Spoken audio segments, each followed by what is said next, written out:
সালাতরত অবস্থায় সিজদা স্থানে পরিষ্কারের উদ্দেশ্যে ফু দেওয়া যাবে কিনা, এই কাজটা অনেকেই করে, তাই না?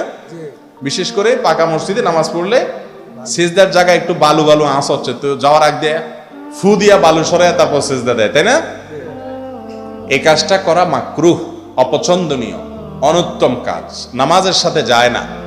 যদি আপনি এটা করেন নামাজ হয়ে যাবে, ফু দিলে নামাজ হয়ে যাবে, কিন্তু যদি বালি লাগে, নাকে আর কপালে একটু বালু লাগবে, তাতে কি আপনার কপাল পুড়ে যাবে? নামাজের পরে একটু ঘষে ফেলে দিতে পারবেন। কিন্তু নামাজের মধ্যে এই ফুফা দেওয়ার কাজ যদি করেন, তাহলে নামাজের যে মনোযোগ, খুশু খুজু, আল্লাহর সামনে আপনি যাচ্ছেন, সেটার খেলাফ হয়ে যায় না? তো আল্লাহর সামনে যখন আপনি সিজদায় যাবেন, একটু যদি ধুলা থাকে তাতে কি সমস্যা? পরে ঝেড়ে নিবেন।